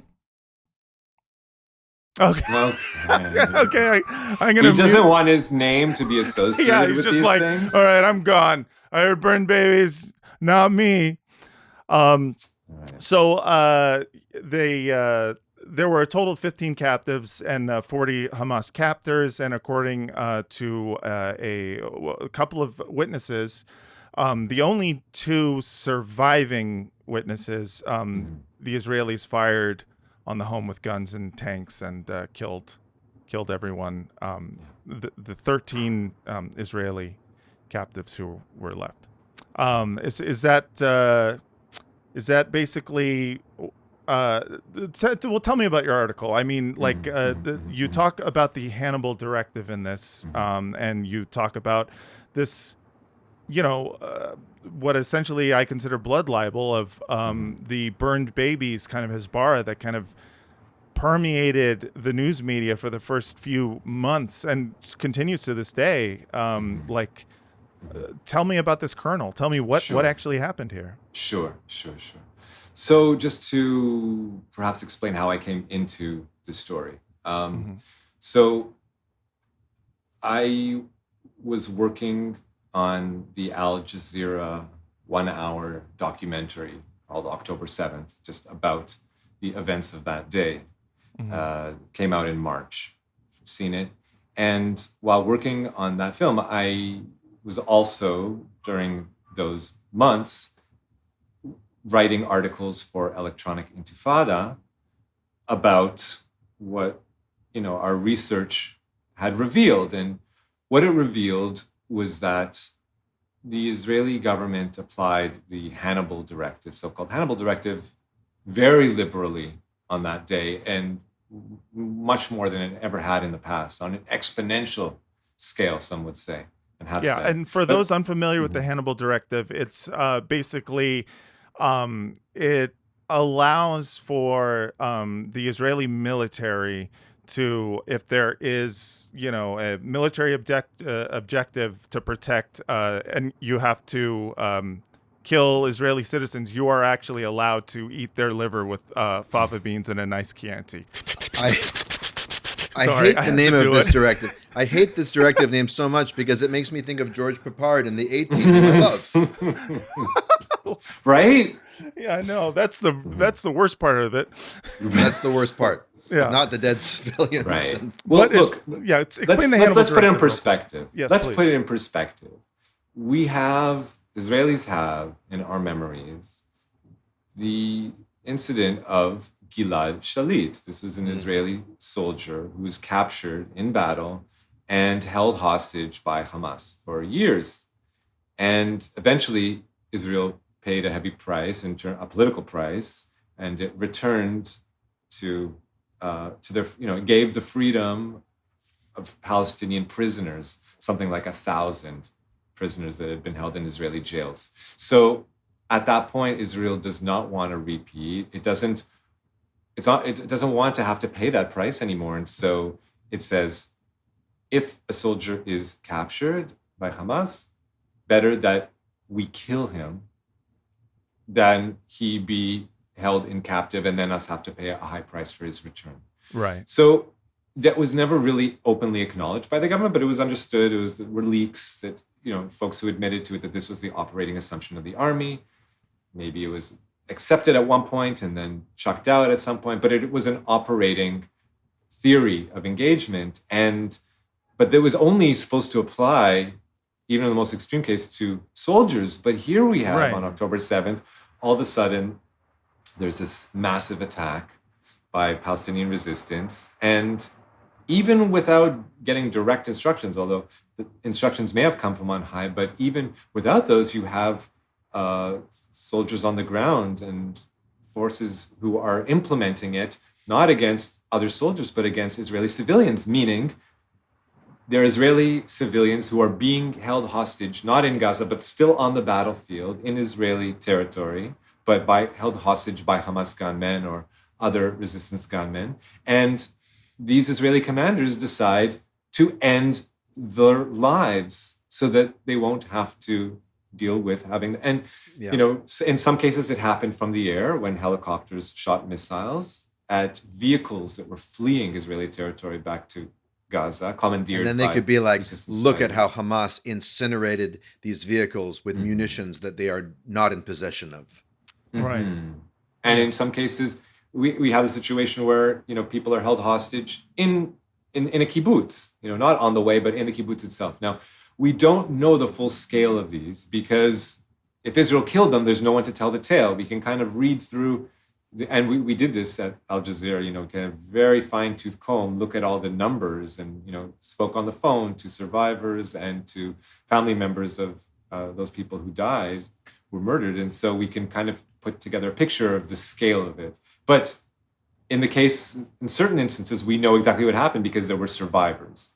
So of all of these instances in which the Hannibal directive was implemented in Israel, by Israel, on October 7th, the biggest example, the example where the most amount of, in fact, the site where the most amount of Israelis were killed in any place in the territory on that day was at the home of this woman, Pessi Cohen, a resident of Kibbutz Be'eri. More than the Nova Festival, which we talked about last episode? No, well, the Nova Festival is a massive location. I'm saying this is the structure, the building in which the most amount of Israelis died within the building or in or around the building. And as you pointed out, there were 15 hostages held. 14 of them were Israeli hostages, and one of them was killed by Hamas when they took those people hostage. When they entered, they shot through a door. He was on the other side of the door, and he got hit, and someone else was wounded. But the remaining 14 hostages, of them 13 of whom were Israeli, another one was a Palestinian resident of Jerusalem who was taken captive at the Nova Festival and used to translate between the resistance fighters and the Israelis held hostage at that kibbutz. Just to frame it so that people understand the situation. At this point, the vast majority, if not all, of the hostages have already been taken. It's now mid-afternoon. Hamas arrived after 6 a.m. And so its initial onslaught, that's when they took hostages back to Gaza. At this point, all of the hostages have been taken back. The only ones left are kind of like the last ones who held the line. And so they gathered together, and this is the last group of hostages. So they were demanding, allow us to return to Gaza with these hostages, and then we'll release them the next day, and then they will go back to the border and go back. That was their intention. And they said so, and the survivors say that's what they were told, and they believed this as being the what the demands were. Exactly. And they said they were treated fairly. Obviously, it was a stressful situation, but they were given to drink, and they were allowed to go outside for fresh air, et cetera, et cetera. Yeah, but that's Stockholm syndrome from 4 hours or from 8 hours they spent with hostage takers 8 months ago. Yeah. It's called Stockholm syndrome at first sight. All right, Daniel. So just all right. You have to understand. But yeah, you had me at put your fucking hands in the air. Yeah. So I'm sure it wouldn't be a walk in the park. I'm sure it would have been horrific for those people. Traumatic. I don't mean to minimize it and traumatic, of course. But again, given what we know about how Gilad Shalit was treated, and that he was returned, and that he was given to eat, and that they did not abuse him during his captivity, so there's reason to believe that these people could have returned happy and healthy at the end of a 24-hour cycle if the negotiation... I'm not the person making that decision, but the people who did make that decision, the commanding officer at the site, first of all, arrived very late, took his time getting there, had enormous resources, decided to wait his time, took his time, and by the time they finally... I'm sure that half the mistreatment that those people received that day were just from Hamas being fucking irritated and impatient. Like, when's the cavalry getting here? When can we do the what are we still doing here? Well, they actually were frustrated. They didn't take it out, but they, according to the survivors, they say that they kept having to call the police. They got one of the Israelis to call the police, saying, "Can you guys come here? We need you guys to Al Pacino in Dog Day Afternoon. It's total Dog Day. Who am I dealing with out here? You fucking incompetents. Negotiate with me." Mm-hmm.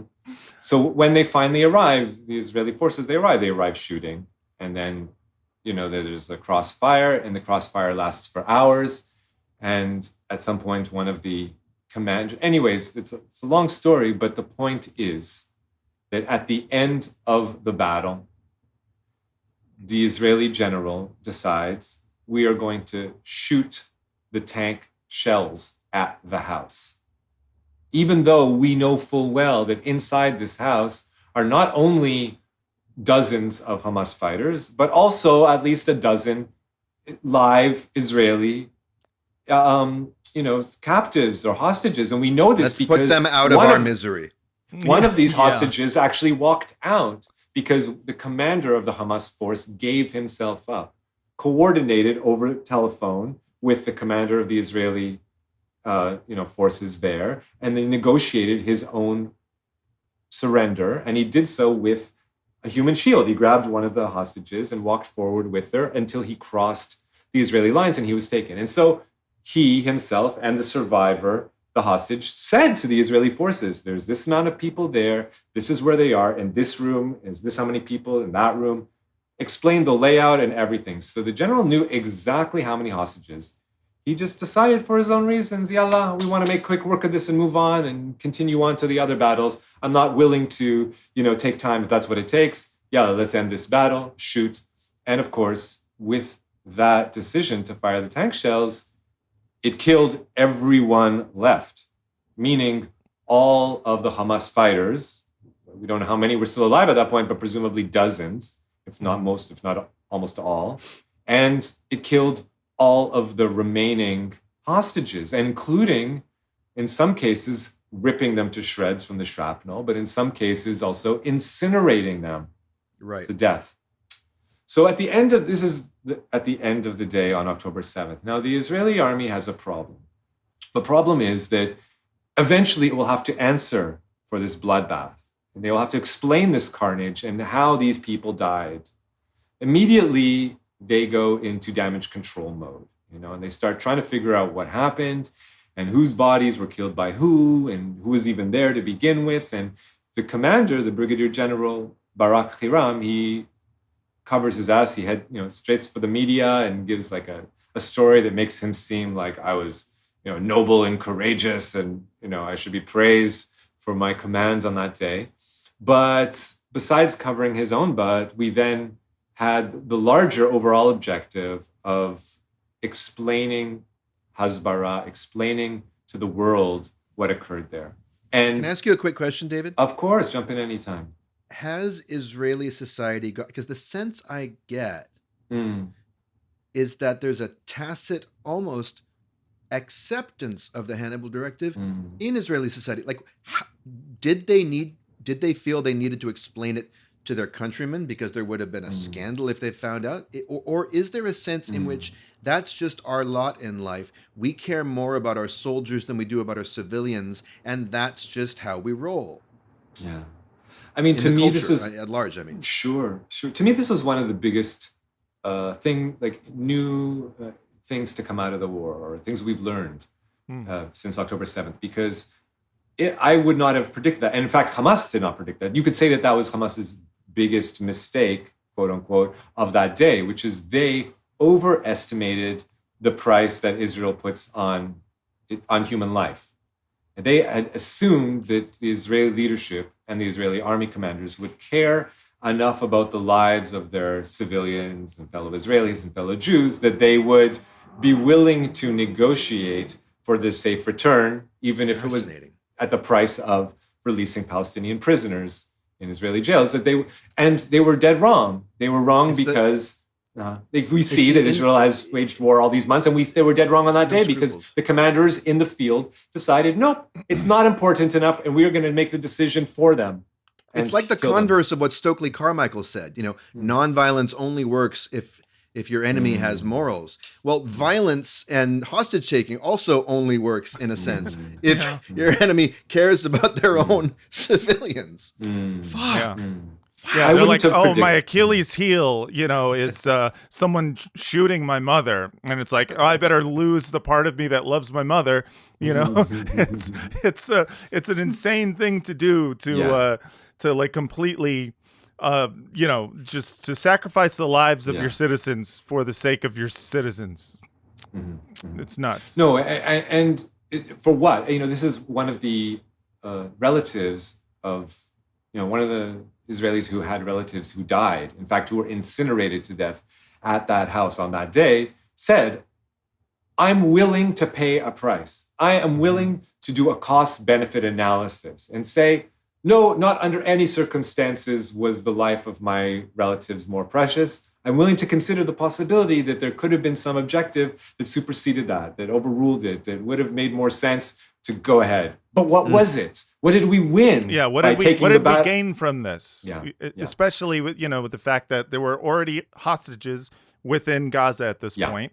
And at this point, they're just lowering the number that they have for what purpose? It's just like, well, every single hostage they take equals, however many dozens of Palestinian captives that we have to give back. Well, I heard one Israeli commentator, some media figure, I think, or maybe it was a politician, but I think it was just like a media pundit, was like, look, they showed us during the Gilad Shalit incident what the ratio is. It's 1,000 Palestinian lives to 1. So they should accept the ratio of who's being killed now. And I was like, I got to say, that's kind of clever. I mean, it's cynical and horrible.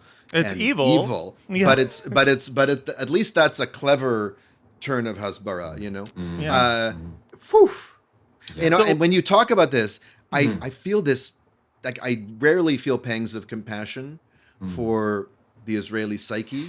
And it's good when I do, because it's good to remember that there's an entire country that's being taken hostage by an ideology That's right. that is viral and replicates itself and comes up with more and more extreme iterations. When you get to the point when you can say, yeah, there's a price to pay, and I would sacrifice the life of my baby or my grandmother or my loved one, which then begs the question to me. I mean, that's just a sign that you've been brain damaged. You've been completely traumatized. That's and held hostage for a long behavior. time by your own. But it also makes me wonder, well, what would that price? What would the cause Where's in the the name red of line? which they would have sacrificed their sister's life for? Like what victory would have been necessary to justify it? Anyway, it's fucking fascinating. It's fascinating. And so, I mean, it's ironic, but it was really reporting by me and Ali Abunimah, Yeah. editor-in-chief of Electronic Intifada, who really led the way on reporting this story in English, because, again, as I said, there were 2 survivors to this story. And eventually they began telling their side of the story and explaining what actually happened there. But the Israelis who interview them never drill down on, like, it eventually, they tell this really dramatic story. Yasmin Porat is the name of the survivor who first came forward. And her story is an incredible story. And she remembers it with such detail. And there's, waves and peaks. And in any case, but when they get to the point where she explains how that she was Hannibaled, they never drill down on it and never ask questions and interrogate it. And so it took months and months and months of news trickling out, and it's for the Israeli public to start asking questions.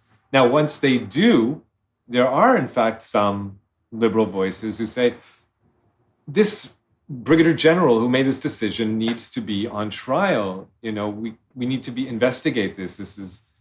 We cannot, sit by while this happens. And then the pushback that they got was overwhelming. The contra that they received from sectors of society that said, yeah, this man is the kind of commander that we want to see in the Israeli army, not wishy-washy commanders that won't take charge. This is the exact kind of commander we seek. And so silence you, someone who's going to shoot first and ask questions later, like a Western. We don't want no scrubs. We want people who will just scrub civilians' lives out. Exactly. I mean, what can you expect? His name is Haram. His name is Barak Haram. It might as well be, Barry Trafe. You know what I mean? But it's actually Hiram, like it's spelled Hiram, but meaning like the king of the king of Lebanon, or Sidon, or one of those Lebanese person. Yeah, you know this, right? But but don't be think that means foreign to these messianists. They truly believe that Lebanon is also Israel, right, and will soon become Israel. It's going to be 10 years before they elect Prime Minister Nebuchadnezzar. Right. Foreign Minister Haman. To wrap up, because we do have to go. What's that? No, I was just going to say I never kind of explained the whole colonel who came in and transformed what was a mass Hannibal or exponential Hannibal into, first of all, whitewash it so that Israelis don't ask questions, but more to the point, exploit it and turn it into a blood libel. And so the person who did that was, yes, it's true, as you pointed out, these Zaka characters, this organization founded by a child-raping terrorist, was in charge of corpse collection after October 7th, and they were the ones who made up a lot of these hoaxes and these blood libels about atrocities alleged to have committed by Palestinian resistance fighters. But who brought Zaka onto the battlefield? And in fact, there was someone. It wasn't just that these men were poorly trained or not trained at all, untrained amateurs who, come from cloistered upbringings and aren't exposed to the world and never imagined that they would see carnage on such a scale. So it wasn't those people who were supposed to collect corpses, because according to army regulations, there's an army unit that is especially prepared for this task and trained to do so, to collect these corpses. And the commander of that unit would have been Golan Vach, Colonel Golan Vach, who got there on that day. But instead of using the troops who were trained also to do named so, after something Lebanese. Vach? Or, sorry, Syrian, I should Golan. say. Golan, that's right, Golan, right. So Golan Vach comes in, and he doesn't bring in the soldiers that are trained to do corpse collection. He brings in these other co-religionists, other Orthodox men like himself, who already have anti-Palestinian agendas. And they then, with a little bit of encouragement, I'm sure, made up these horrific hoaxes about what supposedly subhuman Palestinians were capable of on that day, cutting open a pregnant woman and stabbing her fetus in the head and beheading. I would have loved to have been in the writer's room for that one. Oh, I know. It's just, okay, I have a few ideas. Let's just throw everything at the wall. No bad ideas here. They cut off a titty and they throw it like a football. We need to do that. We need to do a sketch of that. A Hollywood writer's room. Come on, guys. Look alive. Guys. The animation team needs a script. Yes. There was a Hamas, like an octopus, like a hentai style, multiple raping. Yeah. All right. Overlord. Yeah. So this is just it. Okay, we can understand that people who would be shell-shocked, who already have a bias in one direction or another, might have a tendency to exaggerate when they're, taken over by what's more blood than they've ever seen in their entire lives. Okay, right. There's so if something they to be say said for 0 burned babies, they might say 100 burned babies. An exaggeration, Yeah. Yeah. No, clearly we're talking about, manufacturing events that never existed, but at least there's, a basis of something. But here we have a situation where it was not someone untrained. It was not someone who, in an unofficial capacity. We have the head of the Israeli Army Rescue Unit, someone who is probably the most famous Israeli soldier in the country, at least outside the country, the most famous one, because he's sent abroad as the head of these relief teams whenever Israel, again, wants to, help out another country, maybe for its own reasons, maybe for humanistic reasons. But in any case, it sends these teams to Turkey and to Albania and to India and into the United States too, to Miami when they had that condo collapse a few years back. Whenever there's some kind of natural disaster, they'll send the Israeli team just as other teams send rescue teams. Well, in all other countries, or almost all other countries, these are civilian rescue teams, but Israel is, of course, trying to put a positive face on its army. And one of the ways it does that is by making its rescue team a military rescue team. So in any case, he is known throughout the world, including the Muslim world. He's been feted by Muslim heads of state, plural. And so because he had this stature, and journalists assumed that whatever he said was true. And so he swept in on Saturday, October 14th, the 1 week after October 7th, and he organizes tours for dozens or hundreds of journalists from other countries and top VIPs, from the European Union and from other countries, and he takes them on tours of these kibbutzim that were ravaged and destroyed, and he stands in front of the homes where Israeli people were killed. And he then tells tall tales, but he doesn't do so from a state of, like I'm shaking, I'm shuddering, I can't, no, he's cool, he's calm, he's collected, and he's calculating. Mm-hmm. He very, calmly explains what happened there, and he smiles, and he doesn't start freaking out. He's, very nonplussed as he explains that, no, Hamas took 8 babies and concentrated them and burned them to death. Right. And this was the very same house where, in fact, what happened there, where there were no babies, Right. and there were 0. no young children, Yeah. and there were 2 12-year-olds who, according to the person who had met them for the first time, that survivor, Yasmin Porat, said that they looked 15. So they're obviously healthy adolescents, not looking a thing like a baby. And in any case, they were on another side of the house, according to Yasmin. But the point is, he just took a mass of adults that clearly had been burned to death by Israeli tank fire ordered by Brigadier General Barak Hiram, and to cover up this and to transform it into a blood libel against Palestinians, make them out to be the worst possible savages. He said that this mass of charred flesh was in fact 8 babies, and he claims that he evacuated them personally. When you have journalists kind of tepidly drilling down and saying, was this something you heard from someone? He's like, no. Me, I with my own hands, I took these burn babies. And at that point, it crushed the ability or the willingness of the media to push back. Because in the first few days that the concept of decapitated babies was floated and proffered by Israeli figures, including, the office of Benjamin Netanyahu, when there was a little bit of, pushback, people, spokesmen who had said so, they started to dance around the issue. They weren't willing to drill down. They couldn't bring any photographs or any proof that would stand up. And so it looked like that story would have perhaps dissipated on its own.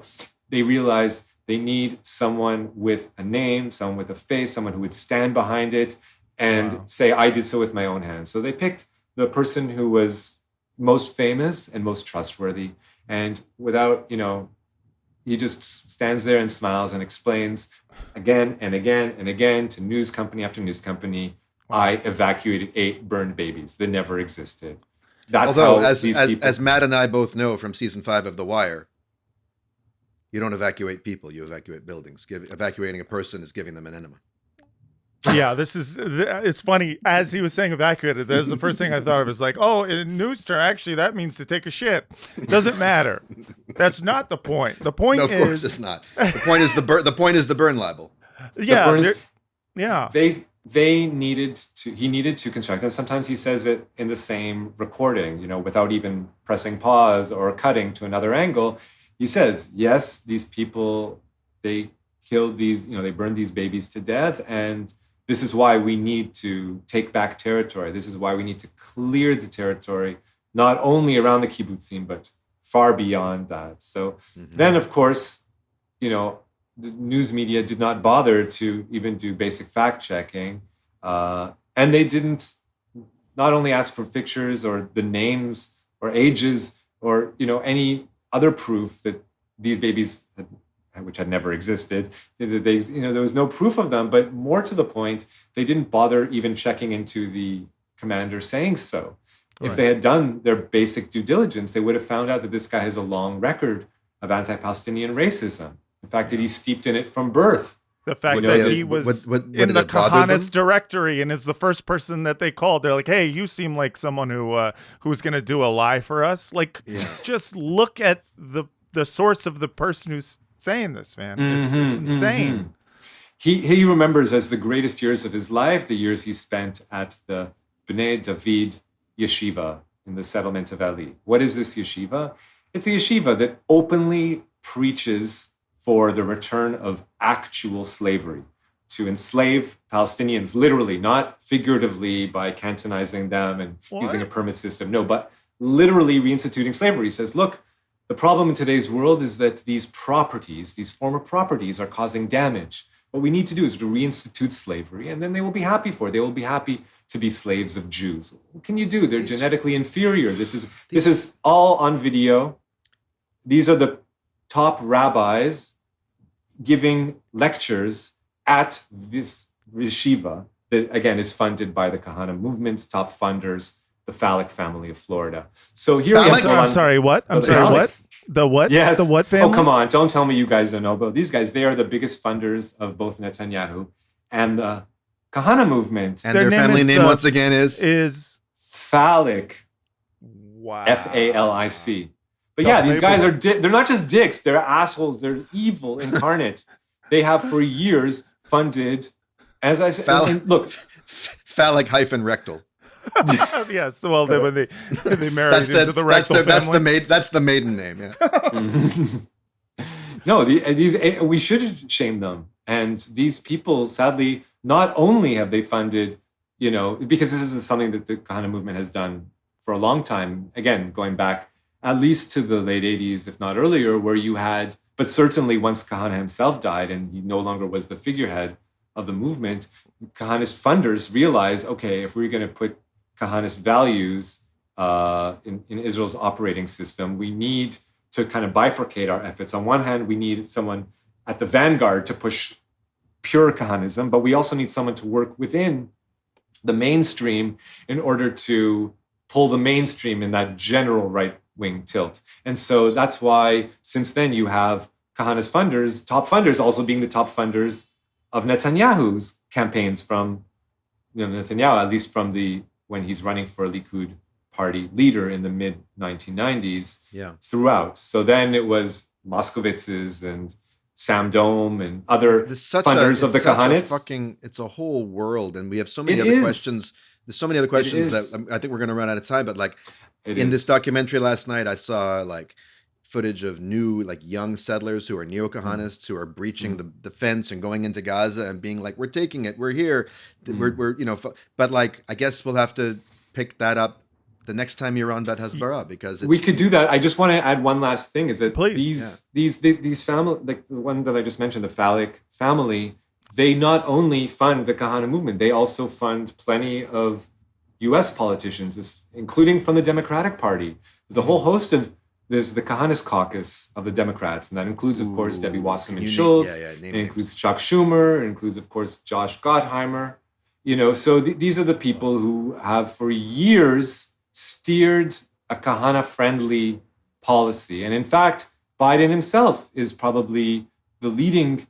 It's not just that he's the biggest recipient of AIPAC aid in Senate history. He also, if we recall, in May 2022, he was the person whose State Department delisted the Kahana movement from the State Department list of terrorist groups. Wow. Remember, since that mass murder, right? They had been considered terrorists beyond the pale. But they needed... that is not the kind of phallic aid that man needs. This is how sick it gets. Netanyahu needed him to take them off the terrorist list. Why? Because he wanted to bring Ben-Gvir into his government. So he couldn't have an official open terrorist as his police minister. Biden did him the favor of delisting the Kahanists, and then it provided the impetus for Netanyahu to bring him in. And here's where we are today. So the Democrats are just as guilty of being the handmaidens of Kahanism as the Republicans, if not more so. Yeah, but democracy's on the ballot, so what are you going to do? Democracy is on the ballot in November. There is no choice. You have to vote Kahanist, or else the orange Cheeto nightmare gonna win. I don't know. I gotta say, it was a horrible line. It was horribly racist. And if I was Palestinian, I might feel very differently about it. But I call me evil, but the line. He's more like a Palestinian, but that would have been a terrible line on its own. But because he added, but they don't like him, he's a bad Palestinian. He's a very bad Palestinian. One, because he's one of the funniest lines I've ever heard in my life. Fucking pure evil.